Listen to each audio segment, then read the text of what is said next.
नमस्कार, मैं अभिनव सोनू आप सभी का अरोमा क्लासेस पे स्वागत करता हूं। आज मैं आप सभी के लिए बीपीएससी मेंस से संबंधित जो भी महत्वपूर्ण जानकारी है, क्या पढ़ना है, कैसे पढ़ना है, किस प्रकार से आंसर राइटिंग किया जाता है, इस सब के बारे में इस वीडियो में हम डिटेल से बताने जा रहे हैं।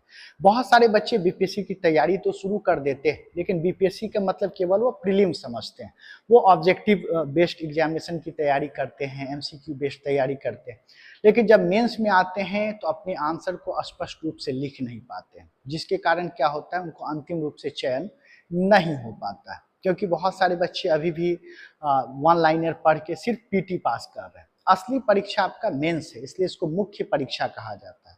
प्रीलिम्स तो महज स्क्रीनिंग टेस्ट है, छठवां परीक्षा जिसको कहते हैं। इसमें नॉन सीरियस एस्पिरेंट्स को क्या किया जाता है, सीरियस एस्पिरेंट्स से अलग किया जाता है। मेंस में केवल जो सीरियस एस्पिरेंट्स हैं वही अपीयर होते हैं, और वहाँ से फिर कुछ बच्चे जो है इंटरव्यू के लिए जाते हैं। मेंस में अगर आपका अच्छा नंबर है तो इंटरव्यू का मार्क्स अगर ऐड हो जाता है तो अच्छा आपको पोस्ट भी मिल जाता है, फिर आगे सिलेक्शन का संभावना भी बढ़ जाता है। तो सबसे ज़्यादा अगर डिसाइसिव कहा जाए तो मेंस है। तो आइए हम लोग देखते हैं बीपीएससी मेंस में कौन कौन सा सब्जेक्ट पढ़ना है, किस प्रकार से तैयारी की जाए, कौन कौन सा बुक इसमें है, सब के बारे में चर्चा करते हैं। तो देखिए आपका बीपीएससी मेंस में कौन कौन सा एग्जाम होता है। तो पहला तो है पेपर, वो सामान्य हिंदी, जनरल हिंदी का, जनरल हिंदी।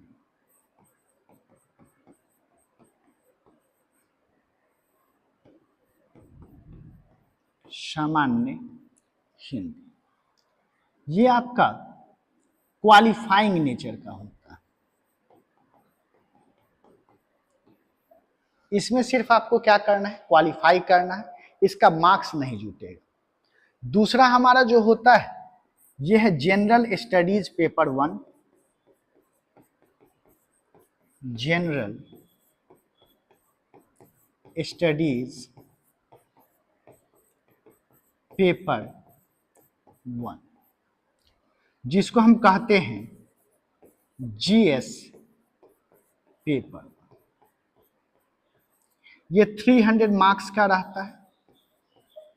300 मार्क्स का क्वेश्चन इससे पूछा जाता है और इसका नंबर जुटता है। इसमें आप जितना अच्छा बेहतर परफॉर्म कर पाइएगा, सिलेक्शन का संभावना उतना ही क्या होता है, बढ़ता है। दूसरा हमारा है general studies paper 2, general studies paper 2। ये भी आपको कितने मार्क्स का है, 300 मार्क्स का। इसके बाद आपका क्या है, इससे 68वें बीपीएससी से देखिएगा आपको निबंध का पेपर जोड़ा गया। ये आपका क्या है, 300 मार्क्स का।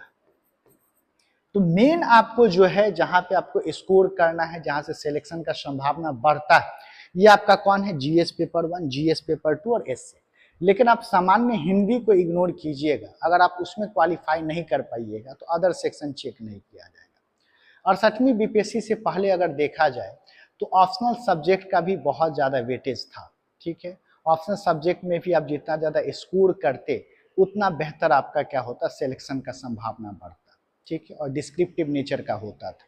लेकिन अब क्या किया गया, ऑप्शनल पेपर को आपको ऑब्जेक्टिव बेस्ड कर दिया गया है और इसका उतना ज़्यादा महत्व तो नहीं रह गया है, क्योंकि इसका मार्क्स नहीं जुटता है। ठीक है, तो ऑप्शनल पेपर में आप कुछ भी ले सकते हैं अपने सुविधा अनुसार, जो आपका रुचि है वैकल्पिक विषय में, ऑप्शनल पेपर। तो बेसिकली जो फोकस हम लोग को करना है, ज्यादा ध्यान कहाँ देना है, GS paper 1, GS paper 2, essay. अगर आपको ज्योग्राफी की अच्छी समझ है, हिस्ट्री का अच्छा समझ है, तो आप ऑप्शनल पेपर एमसीक्यू बेस्ड जो है आराम से क्वालिफाई कर सकते हैं, क्योंकि पीटी की तैयारी बहुत अच्छे तरीके से करते हैं। लेकिन इन सब में आप हिंदी को इग्नोर ना करें, क्योंकि इस बार बीपीएससी के द्वारा यह स्पष्ट कर दिया गया है कि हिंदी का जो मतलब पेपर होगा वो थोड़ा सा टफ होगा, ग्रामर बेस्ड होगा। क्योंकि जो बहुत सारे अधिकारी बन के आते हैं उनका हिंदी जो होता है उनका थोड़ा सा वीक होता है। तो इसको सुधारने के लिए क्या किया गया, थोड़ा हिंदी ग्रामर पर ज़्यादा जोर दिया जाएगा। तो इसके लिए अब हिंदी को इग्नोर नहीं करते हुए जनरल हिंदी भी आप क्या कीजिए, अच्छे से देखिए। अब देखते हैं जीएस पेपर 1 में कौन कौन सा सब्जेक्ट पूछा जाए। GS paper 1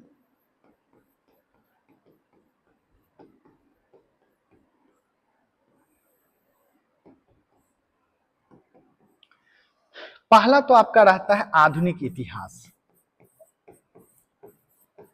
modern history. तो पहला आधुनिक इतिहास से प्रश्न रहेंगे, विशेषकर जो स्वतंत्रता संग्राम यहाँ से तो रहते ही। इसके साथ साथ आप आधुनिक इतिहास पढ़ रहे हैं तो बिहार को आप इग्नोर नहीं कर सकते। जो भी चीज पढ़िए वो किसके सापेक्ष में, किसके कंटेक्स्ट में पढ़ना है, तो बिहार के कंटेक्स्ट में पढ़ना। उसी हिसाब से जैसे आप 1857 की क्रांति पढ़ रहे हैं तो 1857 की क्रांति में भारत का क्या बिहार का क्या योगदान रहा, बिहार में कहाँ पर कौन सी घटनाएं हुई। अगर हम भारत छोड़ो आंदोलन पढ़ रहे हैं तो भारत छोड़ो आंदोलन में बिहार की क्या भूमिका रही, किस क्षेत्र में भारत छोड़ो आंदोलन अधिक सक्रिय रहा। तो ये सब कुछ आपको क्या करना है, देखना। तो कुछ भी आप पढ़ रहे हैं तो बिहार के कॉन्टेक्स्ट में जरूर पढ़ना है। दूसरा हमारा है आर्ट एंड कल्चर, कला एवं संस्कृति।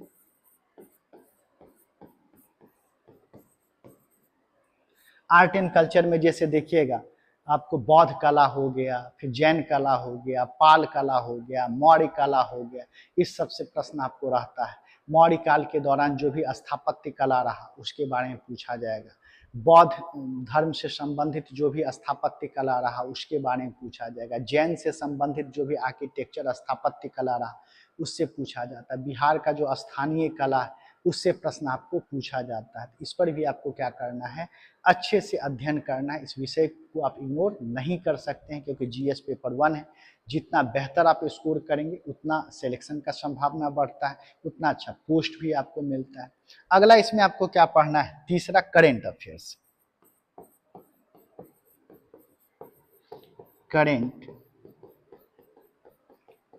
अफेयर्स, अब करेंट अफेयर्स अभी तक जो आप पढ़ रहे होंगे वो मैगजीन ले रहे होंगे। मैगजीन लेकर आप क्या करते होंगे, याद कर जाते होंगे। इंडेक्स के बारे में, appointment, person in the news, ये सब याद करते होंगे। अब मेंस में क्या है उसके बारे में लिखना है। जैसे मान लीजिए अभी यूएसए और ईरान के बीच तनाव चल रहा है तो उसके संदर्भ में आपको क्या करना पड़ेगा, लिखना पड़ेगा। अभी मान लीजिए रूस और यूक्रेन के बीच जो विवाद चल रहा था उसके सापेक्ष में आपको लिखना है। भारत और चीन से वर्तमान में कैसी स्थिति है इसके बारे में लिखना है। तो करेंट इवेंट्स जो भी है, जो लाइमलाइट में है, सुर्खी में है, उसके बारे में आपको क्या करना पड़ेगा, लिखना पड़ेगा। और यहीं पर बच्चे क्या है, फंसते हैं क्योंकि उनको तो करेंट अफेयर्स याद करने का एक हैबिट बन चुका है। वो करेंट अफेयर्स लेते हैं, मैगजीन लेते हैं, याद कर जाते हैं। उनको पता होता है कि यूएसए और ईरान के बीच अभी तनाव चल रहा है, इजराइल ईरान के बीच तनाव चल रहा है, जिसके कारण हॉर्मुज जल संधि को बंद कर दिया गया है। ये सब कुछ वो वन लाइनर तरीके से पढ़े रहते हैं। लेकिन अब अगर उसी चीज़ को लिखने के लिए दिया जाए तो बच्चे उसको एक्सप्रेस नहीं कर पाएंगे। मेंस में क्या होता है, हम हमेशा से कहते हैं आप क्या जानते हैं ये मायने नहीं रखता, आप क्या एक्सप्रेस करके आते हैं, क्या आप लिख के आते हैं, वो ज़्यादा मायने रखता है। किस प्रकार से आप प्रेजेंट करके आते हैं वो ज़्यादा मायने रखता है। जैसे आप जाइएगा कहीं पर चिकन चिल्ली खा ले जाइएगा, आप ठेला पर खाइएगा तो 150-200 रुपया में चिकन चिल्ली मिल जाएगा संभवतः। अगर वही रेस्टोरेंट में जाइएगा खाने के लिए तो उसी चीज़ का आपसे 500 या 600 लिया जाएगा। तो आखिर ये कहाँ पर अंतर आया, तो अंतर आया प्रेजेंटेशन में। ठेला पे जाइएगा तो खड़े रहिएगा, गर्मा गर्म प्लेट आपके हाथ में पकड़ा देगा, बोलेगा खाइए। वही आप रेस्टोरेंट में जाइएगा तब आपको क्या होगा, चिल्ड वाटर ला के देगा, आपको मीनू आपके सामने रखेगा, आपसे पूछेगा कि आपको क्या चाहिए। तो जो प्रेजेंट जितना बेहतरीन तरीके से किया जाता है उसी का वो चार्ज होता है। वही है मेंस है। अब सब लोग जानता है, सबको पता है यूएसए और ईरान के बीच अभी विवाद चल रहा है, लेकिन इस चीज़ को जो छात्र जितना बेहतर तरीके से प्रेजेंट कर देगा उसका सिलेक्शन का संभावना क्या होता है, बढ़ जाता है। लेकिन अगर आप सोचिएगा कि ये जो स्किल है एक दिन में डेवलप कर जाए, ये पॉसिबल ही नहीं। इसके लिए आपको निरंतर अभ्यास की जरूरत होती है और यही बच्चे गलती करते हैं। बच्चे क्या करते हैं कि अगर प्री का एग्जामिनेशन है तो सोचते हैं प्री दे लेते हैं, उसके बाद हम मेंस की क्या करेंगे, तैयारी करेंगे। तो प्री और मेंस के बीच जो पीरियड है, गैप है, वो बहुत कम रहता है। 2 महीने का देगा, 2.5 महीने का देगा। उस 2-2.5 महीने में अगर आप सोचिएगा कि हम सिलेबस भी कवर कर ले, आंसर राइटिंग भी हम डेवलप कर दे, तो ये पॉसिबल नहीं होता। और ऐसे ही बच्चे क्या होते हैं, अंतोगत्वा छट जाते हैं। तो बुद्धिमानी होती है डे 1 से, जब से आप ये सोचे कि हमको बीपीएससी क्वालिफाई करना है, अधिकारी बनना है बीपीएससी के माध्यम से, उसी दिन से आप बीपीएससी मेंस की तैयारी क्या कीजिए, शुरू कर दीजिए। उसी दिन से आंसर राइटिंग प्रैक्टिस करना क्या कीजिए, शुरू कर दीजिए। आंसर राइटिंग का इवैल्यूएशन करवाना शुरू कर दीजिए। और देखिएगा पहला दिन अगर आप लिखिएगा तो आपको खुद का लिखा हुआ चीज़ बड़ा वाहियात लगेगा, लेकिन क्या लिख दिए, लेकिन धीरे धीरे निरंतर अभ्यास से देखिएगा निखार आते चला जाएगा। इसलिए ये गलती ना करें कि हम प्री के बाद हम मेंस की तैयारी करें। डे 1 से आप मेंस की तैयारी कीजिए। और यदि आप मेंस की अच्छी तरीके से तैयारी कर लेते हैं तो प्री का मैक्सिमम पोर्शन आपका क्या हो जाता है, कवर हो जाता है। अक्सर बच्चे को ये सुझाव देते हैं, लेकिन अक्सर बच्चे उल्टा काम करते हैं, प्री पहले करते हैं, बाद में सोचते हैं अच्छा देख लेंगे। उनको एक भ्रम रहता है, वहम रहता है कि मेरा आंसर राइटिंग स्किल बहुत अच्छा है, हम जब चाहेंगे लिखना स्टार्ट करेंगे और स्मूथनेस आ जाएगा। ऐसा नहीं, आपको लिखना पड़ेगा, पर डे लिखना पड़ेगा, तभी निखार आएगा। आगे आते हैं। इसके बाद करेंट अफेयर्स के बाद हमारा क्या है, स्टैट, डेटा इंटरप्रिटेशन सब जो रहता है स्टैट से रहेगा। तो ये 4 सेक्शन से रहता है। फिर हम लोग सब्जेक्ट में भी बताएंगे कहाँ पर कैसे पढ़ना है। जीएस पेपर 2 की बात करें, अगर हम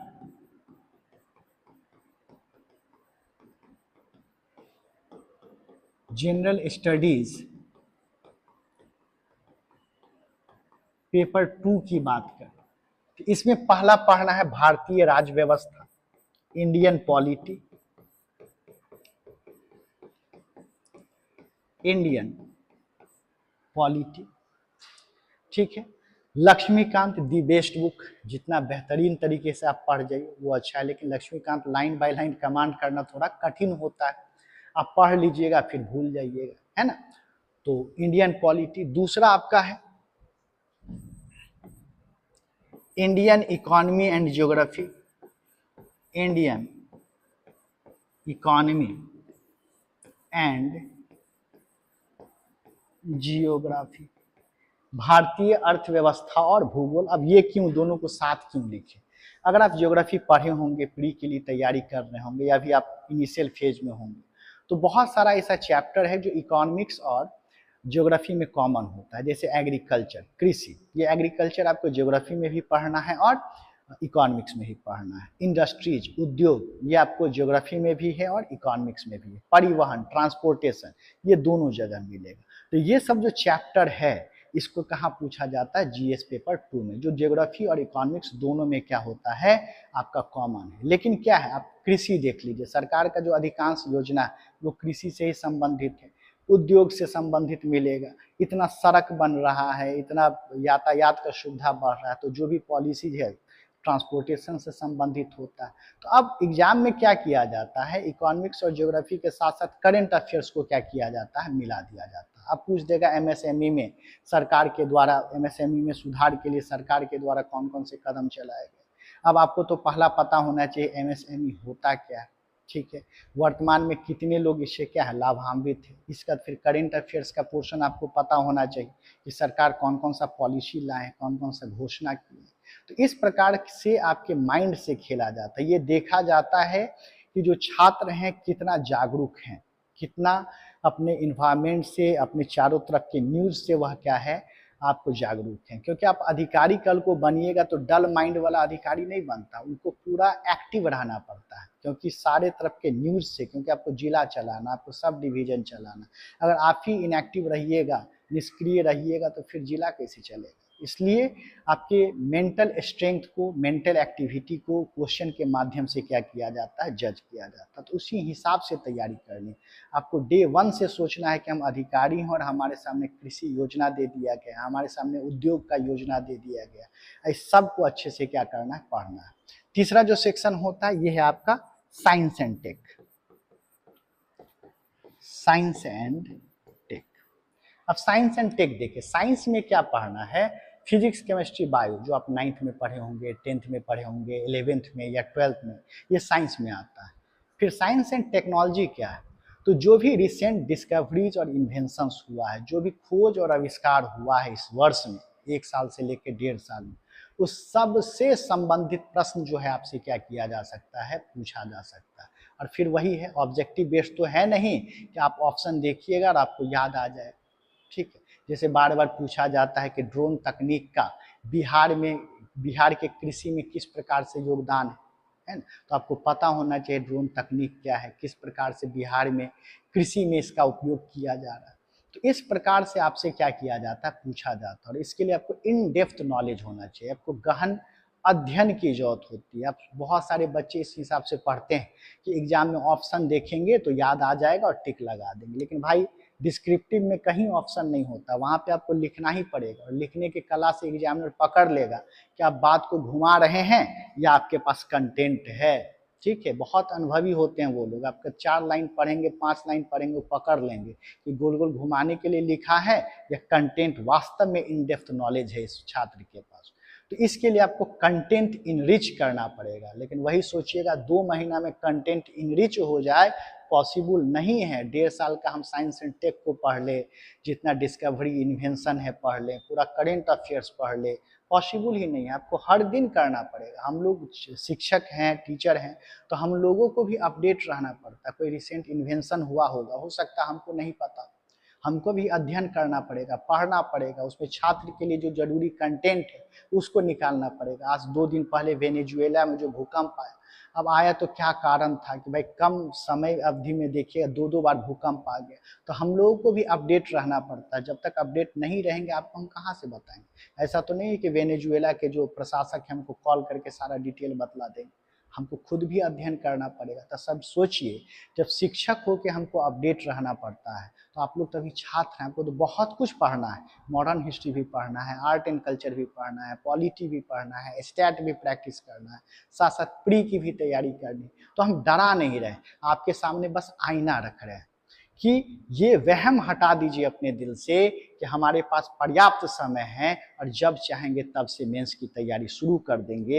ये नहीं, आपको समय देना पड़ेगा। ठीक है, तो अब क्या है, जीएस पेपर 2 में डायनेमिक सेक्शन है। जैसे साइंस एंड टेक, जब तक आप साल 1.5 साल का जितना भी खोज है उसके बारे में आप अध्ययन नहीं कीजिएगा, आप सॉल्व ही नहीं कर सकते। आप ज्योग्राफी और इकोनॉमी से संबंधित जो भी योजना है वो आप अपडेट नहीं रखिएगा तो जवाब ही नहीं दे सकते। इंडियन पॉलिटी के साथ साथ कभी कभी अंतर्राष्ट्रीय संबंध से मिला के क्वेश्चन पूछ देता है, इंटरनेशनल रिलेशन से मिला के क्वेश्चन पूछ देता है, तब भी बच्चे फंस जाते हैं। इसलिए देखिएगा बहुत सारे बच्चे जीएस पेपर 1 में अच्छा स्कोर कर पाते हैं, लेकिन जीएस पेपर 2 में उतना ज़्यादा स्कोर नहीं कर पाते हैं, क्योंकि जीएस पेपर 1 का अधिकांश सेक्शन स्टैटिक है। मॉडर्न हिस्ट्री एक बार पढ़ ली तो अधिकांश चीज़ याद रहेगा, आर्ट एंड कल्चर अगर अच्छे से पढ़े हुए हैं तो अधिकांश चीज़ याद रहेगा। स्टैट में 72 नंबर बहुत अच्छा पकड़ है, तो 72 में 72 भी बहुत सारे छात्र लाएँ। लेकिन जीएस पेपर 2 के लिए आपको अपडेट रहना पड़ेगा। इवन हम भी पढ़ाएंगे तो हमको भी अपडेट रहना पड़ता है सारा चीज़ के लिए।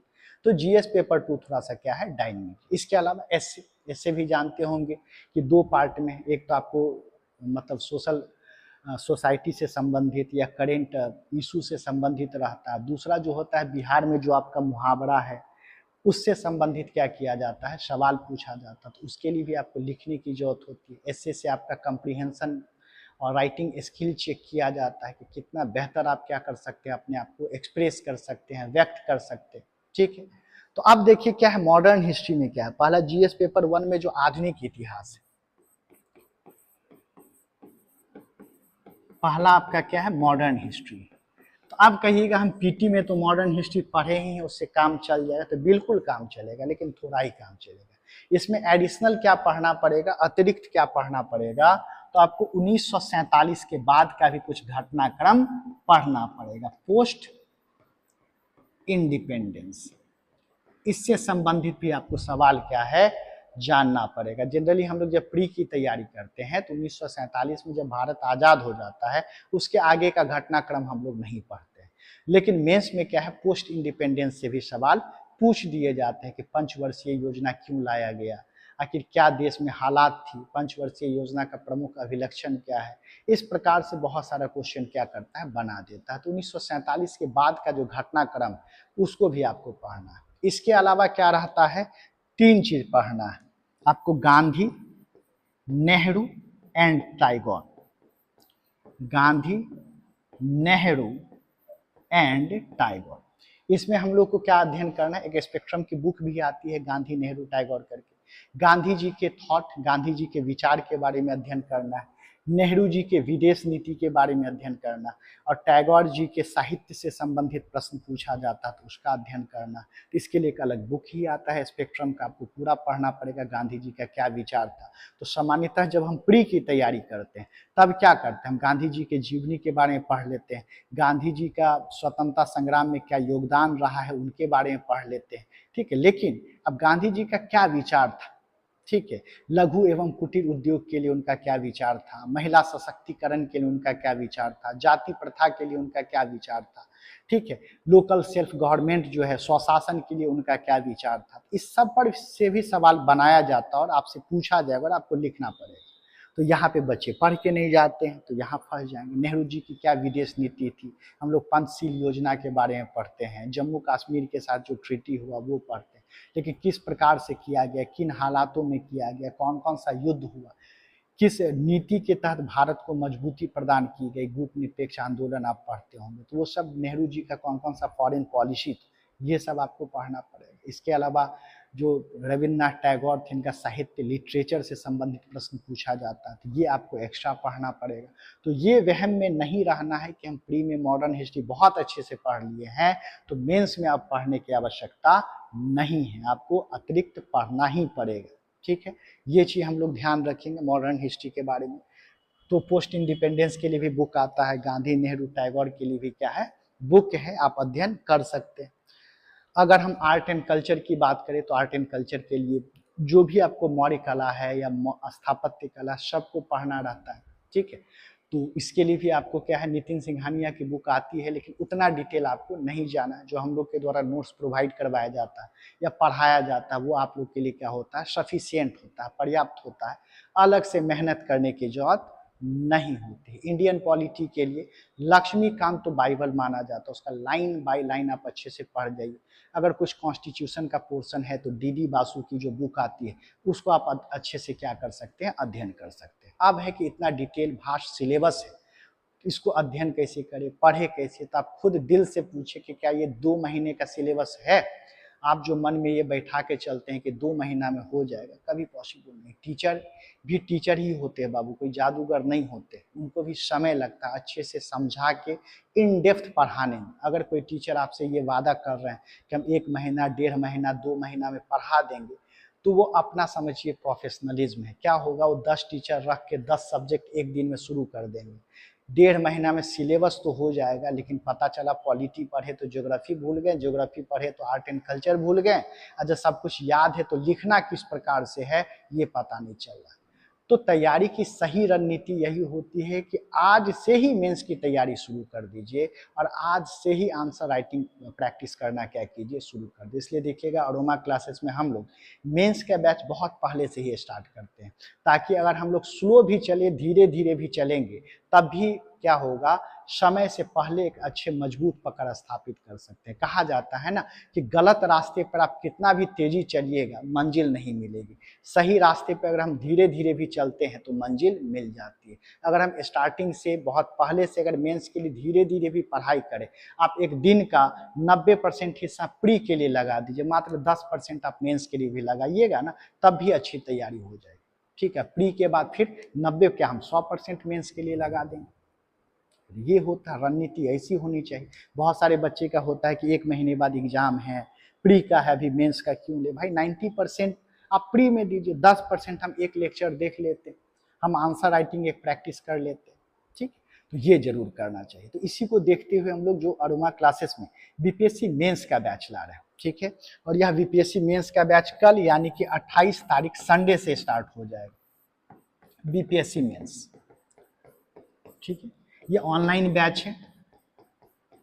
इसमें हम लोग कवर क्या करेंगे, इसमें जीएस पेपर 1 कवर करेंगे, इसमें हम कवर क्या करेंगे जीएस पेपर 2 कवर करेंगे, इसमें हम लोग कवर क्या करेंगे एसए कवर करेंगे, इसमें हम लोग क्या कवर करेंगे तो इसमें आंसर राइटिंग हम लोग इवेल्युएट करेंगे, आंसर राइटिंग प्रैक्टिस करवाएंगे।